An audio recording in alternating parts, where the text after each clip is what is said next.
Good morning mga home dreamers. So ako na naman po ito ang inyong real estate agent, si Dindo Vergara.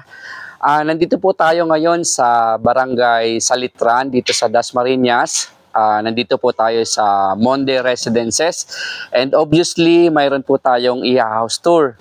Yung bahay sa ating likuran, ipapakita ko po sa inyo and tingnan natin kung anong pwede nating makita dyan sa loob. So sama-sama nating tingnan. Let's go!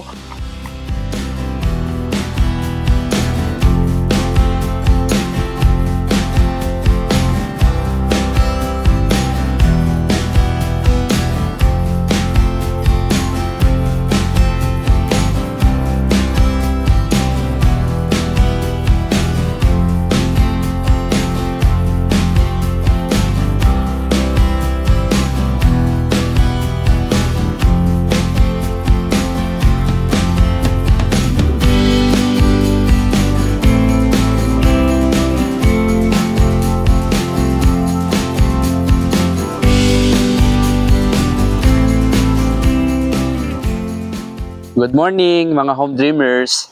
So ako na naman po ito ang inyong real estate agent, si Dindo Vergara.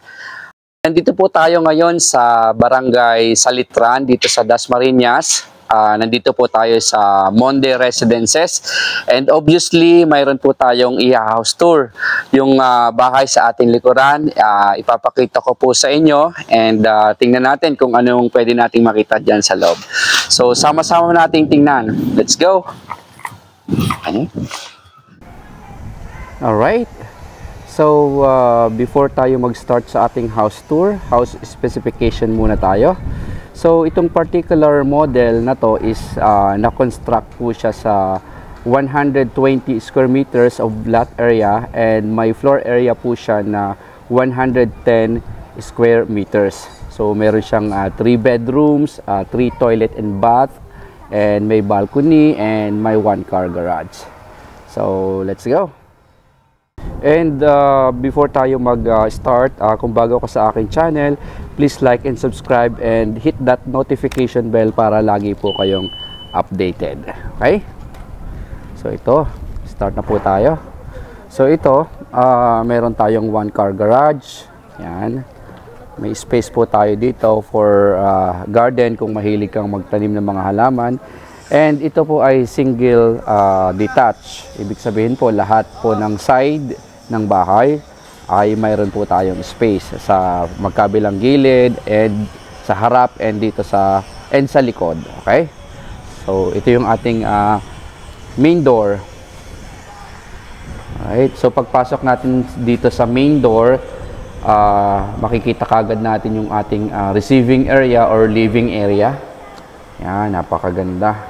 So kung ano po yung makikita nyo dito sa video, siya po yung actual na turnover. Alright?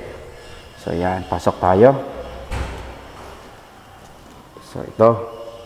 Doon banda, ito yung ating living, doon banda yung ating kitchen area and dining area. And ang maganda dito mga home dreamers, ayan po, high ceiling talaga siya. Ayan. Mamaya, akyat tayo doon sa second floor.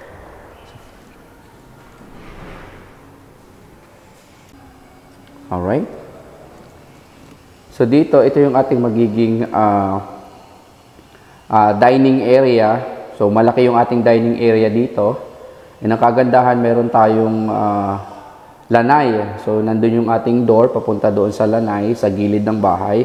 Dito sa ating dining area, pwede tayong makapag-set up dito ng 6 table na dining table. Ayan, kasi malaki. Actually, pwedeng 8. 6 to 8. Ayan. So, ito yung ating kitchen area. Ito po, oh. Napakaganda ng ating kitchen area. Kasama na ang ating, meron po tayong cabinet dyan. Ayan. So, ayan po, oh. Napakaganda. Meron tayong cabinet sa taas, may under counter. Ayan. Ito yung ating kitchen area. Dito sa part na to, pwede natin dito ilagay yung ating refrigerator. Ayan. And meron tayong isang toilet and bath dito sa malapit sa may kitchen area. And dito sa door na to, ito yung ating magiging dirty kitchen. Ayan. Meron tayong or laundry area. Ayan. May mga grills. Ayan po oh.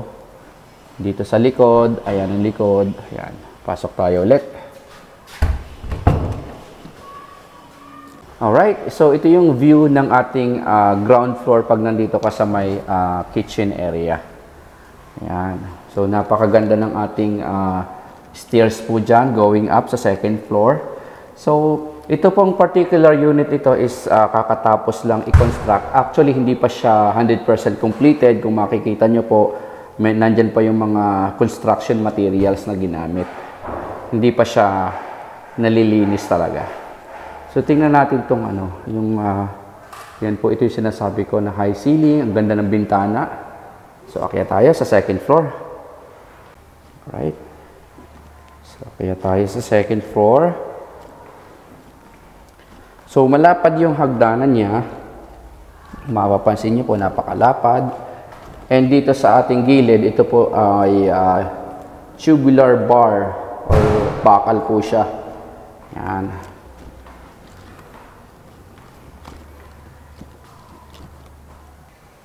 Alright, so nandito na tayo sa ating second floor. Ayan po ang view. Pag nandito tayo sa may second floor, ayan po yung bintana. Ang lalaki ng ating mga bintana dyan. So, pasok na pasok po yung natural light doon galing sa labas. Ayan. So, sa ating likod, nandito po yung bedroom 1 and bedroom 2 and meron po tayong common toilet and bath. So, tingnan natin. So, ito po. Ito yung ating bedroom 1. Ayan. Pasok tayo. Meron tayong malaking bintana dyan. Pasukin natin. Ayan. Ito po yung ating bedroom 1. And kagandahan, high ceiling din siya. Ayan po, oh. Makikita nyo.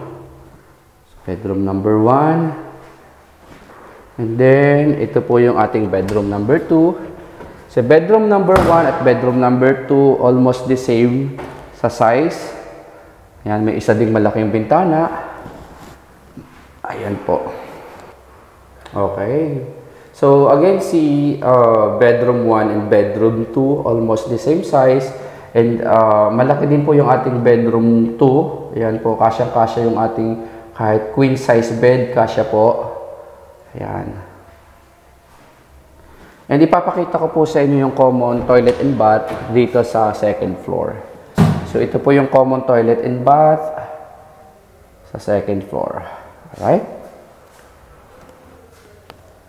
Ayan. So, ito po yung ating third bedroom. Ayan po. Ayan, si third bedroom. Si master's. Ayan po. Master's bedroom. So, si third bedroom po natin, may access po siya sa balcony. Ito po, oh. Ito po yung balcony. Mayroong dalawang pinto dito. Ayan po. Ayan, nandito po tayo sa balcony. So, pasok tayo.